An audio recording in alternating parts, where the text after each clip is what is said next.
I brought a lot of gels on this trip, because I need to do a lot of long runs in this marathon build towards the Valencia Marathon.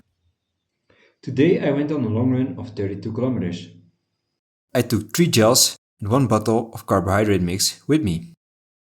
In this video I will share my thoughts on how I use gels in racing and in training, and also I will share what type of gels I use or recommend. Besides this, I will also go over some recent insights from studies about gels. However, important things first. Did you ever notice the weird face people make when they consume a gel? Now I take my last gel on this long run. It's known as the gel phase, a mix of determination and mild disgust. Gels are not always love at first taste, as you can see here. There are many different types and flavors of gels, of course. I brought two gels with caffeine in them, one from Maurten and a prototype one from Endurance Energy Gels. And it's a cherry coffee flavor. In the beginning, I didn't like it though, but I'm getting quite used to it now, even maybe starting to like it.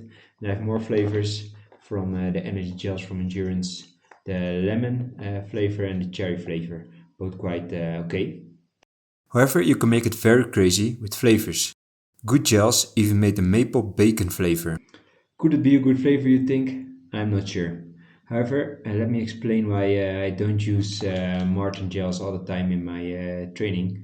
Well, first, Maurten gels are expensive and sell between 3 to 3.5 euros.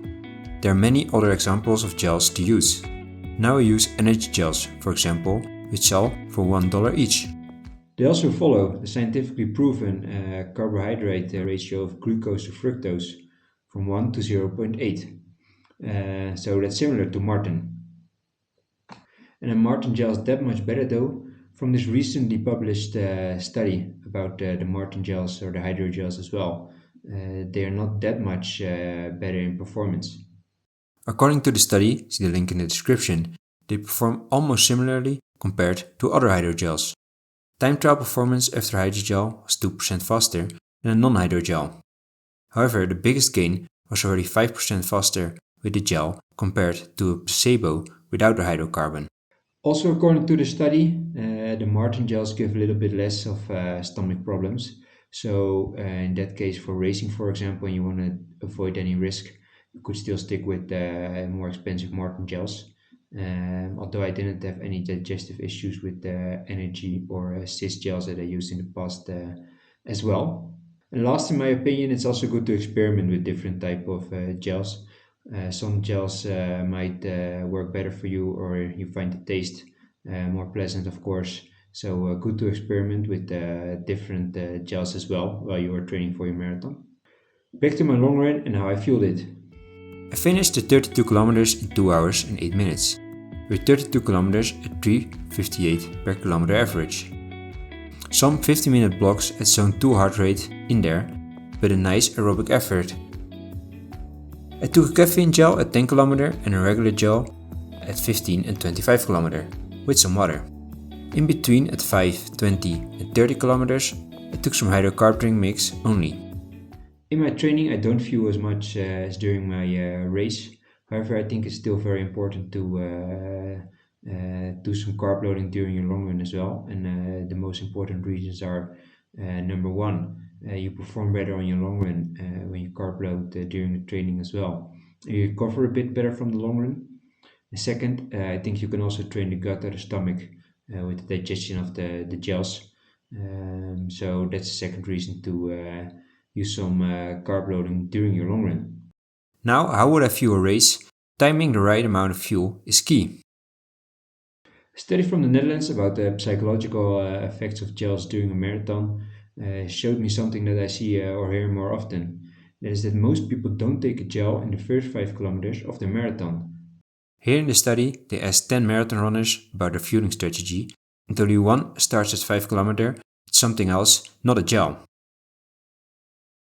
People, let me be very clear about this.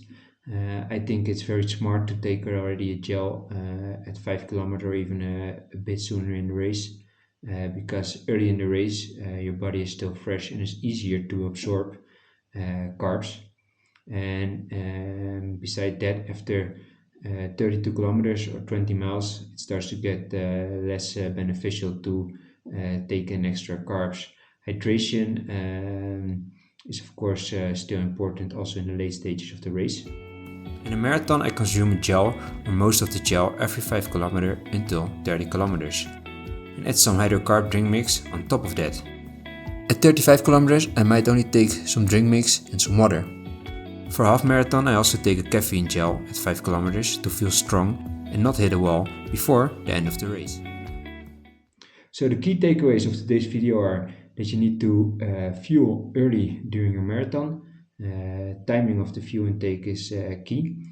And second, there are a lot of different type of gels out there. So during your marathon prep, really try out different types of gels, in my opinion.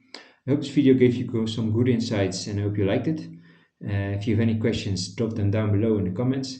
And as always, if you still go out there today, have fun and get on the run.